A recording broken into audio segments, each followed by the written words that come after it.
semuanya, hari ini kita akan belajar tentang klasifikasi dan jenis-jenis kelompok sosial. Kita masuk pada klasifikasi kelompok sosial. Yang pertama ada kelompok tidak teratur. Nah, apa saja bentuk dari kelompok tidak teratur ini? Yang pertama ada kerumunan. Kerumunan merupakan suatu kelompok sosial yang bersifat temporer. Artinya, kerumunan itu akan tetap ada selama orang perorangan secara fisik hadir dalam suatu tempat yang sama. Apabila orang-orang tersebut bubar, maka secara otomatis kerumunan tidak ada lagi. Kerumunan tidak terorganisasi, tidak mempunyai pimpinan, dan tidak ada pembagian kerja maupun pelapisan sosial. Yang kedua, ada massa. Kelompok tidak teratur yang kedua ini ada massa. Pengertian massa sebenarnya hampir sama dengan kerumunan. Namun pada umumnya, massa terbentuk dengan adanya suatu perencanaan dan memiliki pemimpin yang menggerakkan, sehingga proses terjadinya bukan merupakan sesuatu yang spontan.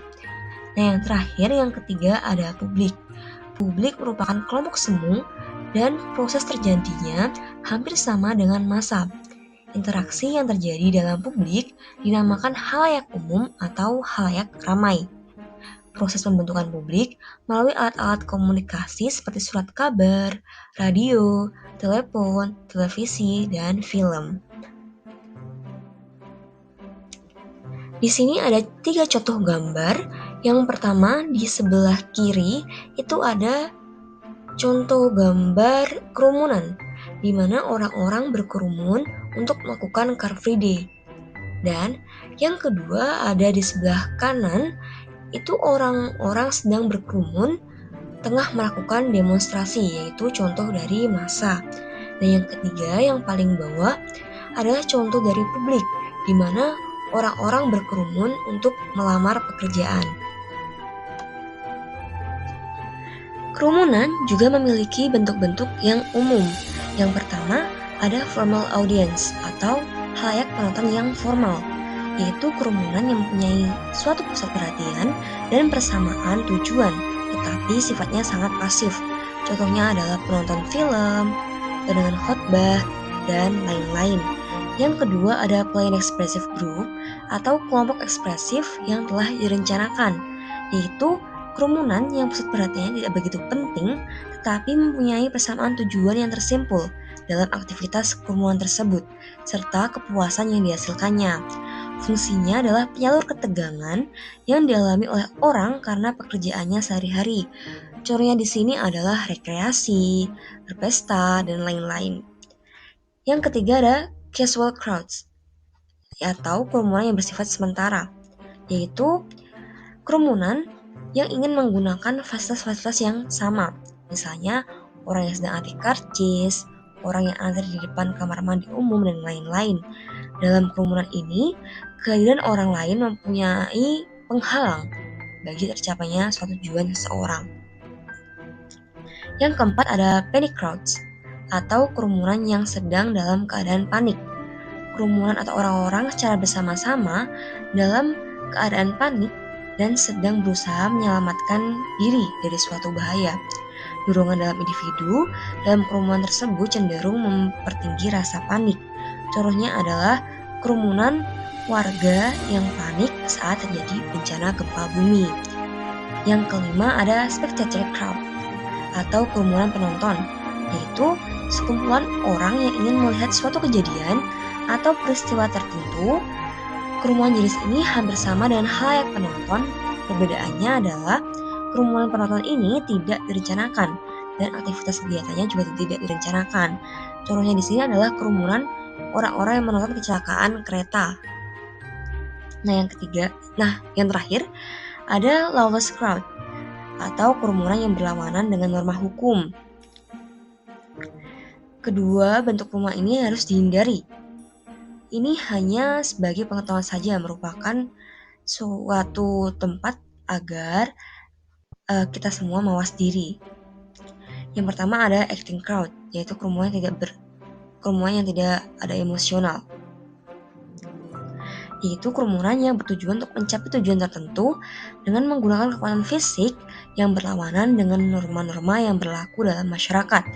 Yang kedua ada immoral crowd, kerumunan yang tidak bermoral, yaitu segala tindakan yang berlawanan dengan norma-norma dalam masyarakat atau norma-norma pergaulan hidup, tetapi tanpa tujuan yang tertentu. Contohnya adalah sekelompok orang yang sedang mabuk. Selanjutnya ada klasifikasi kelompok sosial. Yang kedua, yaitu kelompok sosial teratur. Yang pertama di sini ada kelompok dasar, yaitu kelompok yang dibentuk secara spontan dari bawah untuk melindungi anggota-anggotanya terhadap tekanan negatif dari masyarakat besar dan sekaligus berfungsi sebagai sumber kegiatan bagi pembaruan masyarakat besar itu sendiri. Contohnya adalah kelompok dasar yang terdapat di masyarakat, diantaranya adalah kelompok yang berlandaskan agama. Kelompok agama muncul karena unsur-unsur penting telah kehilangan fungsinya bagi masyarakat.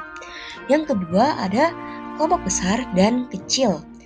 Besar kecilnya suatu kelompok ditentukan oleh kriteria tugas-tugas sosial dan jumlah anggotanya. Suatu kelompok disebut besar apabila bobot tugas yang ditangani atau tugas-tugas sosial yang dilaksanakannya penting dan universal.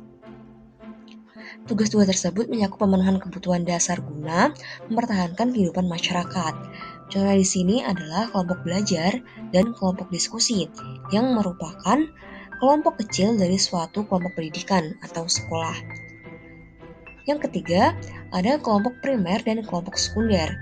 Kelompok primer adalah kelompok-kelompok yang ditandai dengan ciri-ciri saling mengenal di antara anggota-anggotanya dan bekerja sama yang erat yang bersifat pribadi.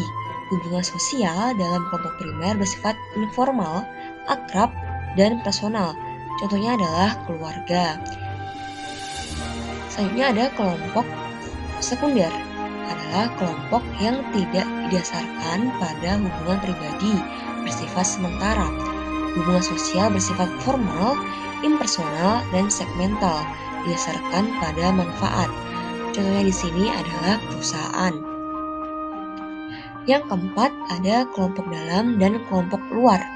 In-group atau kelompok dalam muncul ketika para anggota suatu kelompok merasa bahwa mereka mempunyai tujuan dan cita-cita yang sama, menaati norma-norma yang sama, dan nasib yang sama.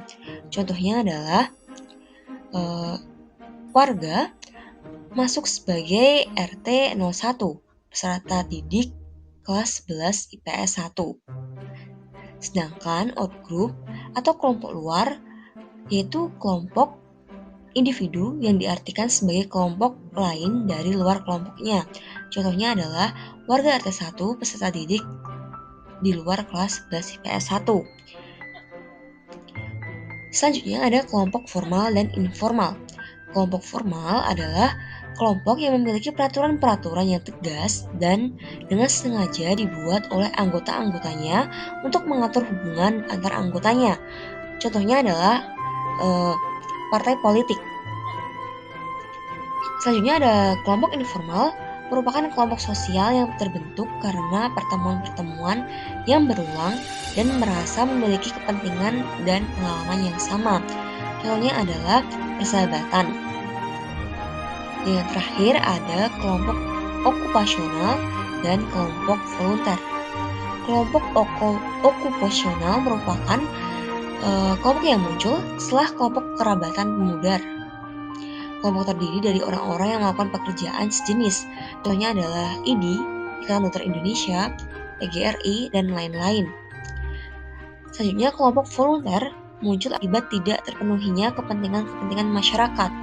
Kelompok ini mencakup orang-orang yang mempunyai kepentingan yang sama tetapi tidak mendapatkan perhatian dari masyarakat.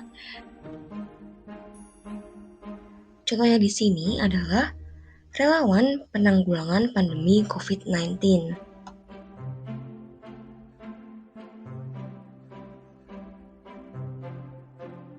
Untuk jenis-jenis kelompok sosial, silakan kalian cari sendiri tentang pengertian dan contoh-contohnya. Dikumpulkan minggu depan di Google Classroom. Selamat belajar!